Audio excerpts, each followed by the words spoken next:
शनि के चंद्रमा पर मानवता का नया अध्याय। आज से करीब 200 साल बाद भविष्य में भारतीय अंतरिक्ष अनुसंधान संगठन इसरो ने मानवता के भविष्य के लिए एक ऐतिहासिक मिशन शुरू किया। बढ़ती जनसंख्या, संसाधनों की कमी और जलवायु परिवर्तन ने पृथ्वी को रहने लायक नहीं छोड़ा था।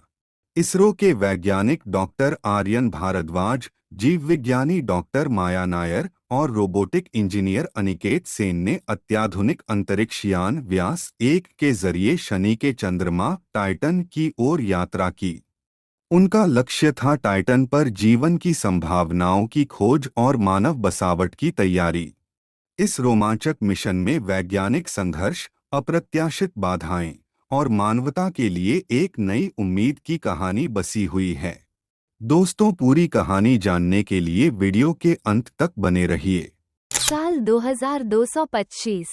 यह वो समय था जब मानव सभ्यता ने अंतरिक्ष में कई नई सीमाओं को पार कर लिया था। भारतीय अंतरिक्ष अनुसंधान संगठन इसरो अब वैश्विक अंतरिक्ष प्रयासों का अग्रणी हिस्सा था।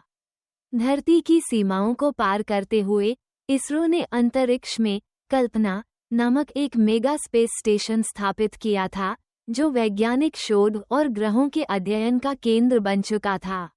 डॉक्टर आर्यन भारद्वाज भारत के सबसे महान खगोल भौतिक वैज्ञानिकों में से एक, कल्पना स्टेशन पर एक महत्वपूर्ण मिशन की तैयारी कर रहे थे। यह मिशन पृथ्वी के भविष्य के लिए निर्णायक हो सकता था। बढ़ती जनसंख्या, संसाधनों की कमी और जलवायु परिवर्तन ने धरती को लगभग रहने लायक नहीं छोड़ा था। आर्यन का मिशन था टाइटन, शनि का चंद्रमा, पर जीवन की संभावनाओं की तलाश करना और वहां मानव बसावट की तैयारी करना। आर्यन और उनकी टीम को अत्याधुनिक अंतरिक्ष यान व्यास 1 से भेजा जा रहा था।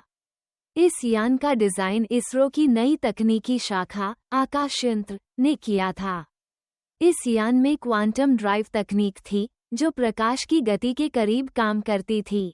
मिशन के दौरान आर्यन के साथ उनकी सहयोगी डॉक्टर माया नायर, एक जीवविज्ञानी और रोबोटिक इंजीनियर अनिकेत सेन थे। तीनों वैज्ञानिकों का लक्ष्य टाइटन पर मौजूद मीथेन झीलों, वहां की सतह और वातावरण का विश्लेषण करना था। इसरो के निदेशक आदित्य मल्होत्रा मिशन को पृथ्वी से नियंत्रित कर रहे थे। व्यास 1 ने जैसे ही पृथ्वी की कक्षा छोड़ी, टीम ने मिशन की योजना पर काम शुरू कर दिया। टाइटन तक पहुंचने में 3 महीने का समय लगना था। इस दौरान आर्यन ने अपनी डायरी में लिखा, ये यात्रा सिर्फ वैज्ञानिक अनुसंधान नहीं है, यह मानवता के अस्तित्व के लिए एक नई उम्मीद है। हम एक नई दुनिया खोजने जा रहे हैं, जहां भविष्य की पीढ़ियां जीवन बिता सकेंगी। माया ने टाइटन के वातावरण के बारे में टीम को बताया कि कैसे मीथेन के बादलों के नीचे जीवन की संभावनाएं हो सकती हैं। अनिकेत ने रोबोट नक्षत्र 7 को प्रोग्राम किया, जो टाइटन की सतह पर सैंपल इकट्ठा करेगा। 3 महीने बाद व्यास 1 टाइटन की कक्षा में पहुंचा। लैंडिंग कठिन थी क्योंकि वहां के वातावरण में घने बादल और बर्फीली हवाएं थीं। अनिकेत के बनाए सिस्टम की मदद से टीम ने सुरक्षित लैंडिंग की। जैसे ही वे सतह पर उतरे, नक्षत्र 7 को सक्रिय किया गया। ये रोबोट मीथेन झीलों के पास गया और वहां के पानी का सैंपल लिया। माया ने पाया कि झीलों में सूक्ष्म जीवों के होने की संभावना थी। यह एक बड़ी खोज थी क्योंकि ये दर्शाता था कि टाइटन पर जीवन संभव है। लेकिन मिशन आसान नहीं था। लैंडिंग के दूसरे दिन टीम ने महसूस किया कि टाइटन की सतह पर हल्की हल्की भूकंपीय गतिविधियां हो रही हैं।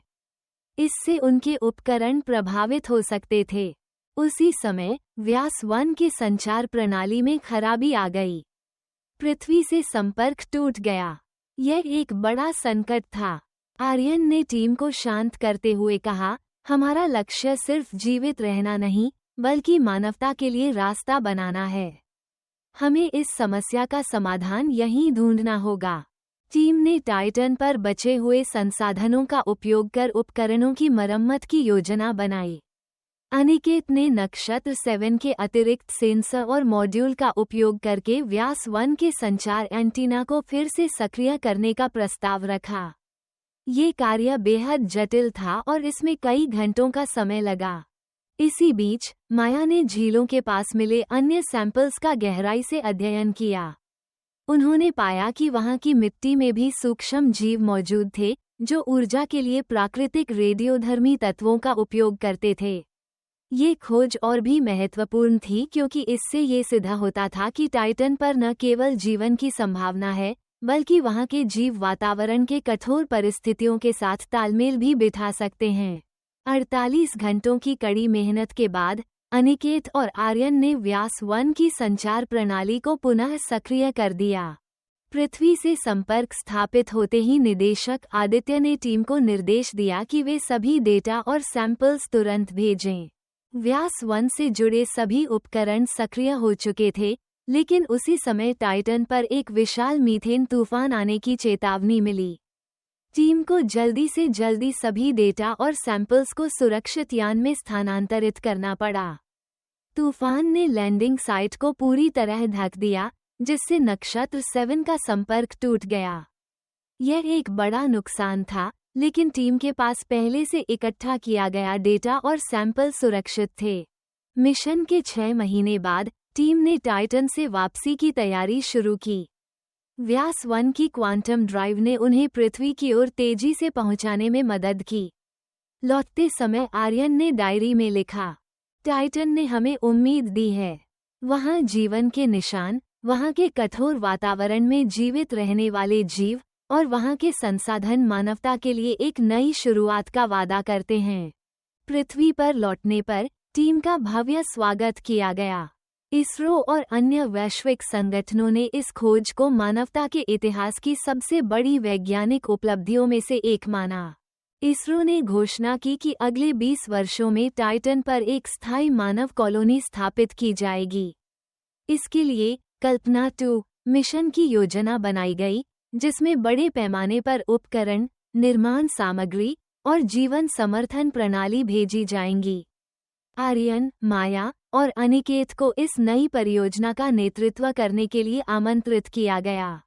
आर्यन ने अपनी डायरी में आखिरी बार लिखा, ये सिर्फ एक मिशन नहीं था, ये हमारी धरती, हमारे भविष्य और हमारी उम्मीदों का प्रतीक था।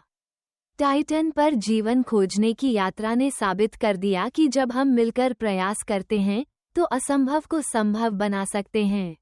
साल 2225 का यह मिशन मानवता के इतिहास में सबसे बड़ा मोड़ साबित हुआ। इसरो और भारत ने ये दिखा दिया कि वे सिर्फ धरती पर ही नहीं बल्कि अंतरिक्ष में भी नेतृत्व करने के लिए तैयार हैं। अब मानवता एक नए भविष्य की ओर देख रही थी, एक ऐसा भविष्य जो टाइटन के कठोर वातावरण में भी अपनी जगह बना सके। दोस्तों, अगर आप इस कहानी का पार्ट 2 चाहते हैं तो कमेंट्स में पार्ट 2 टाइप करें। दोस्तों, अगर आपको कहानी पसंद आई हो तो वीडियो को लाइक, हमारे चैनल को सब्सक्राइब और कहानी आपको कैसी लगी हमको कमेंट्स जरूर करें।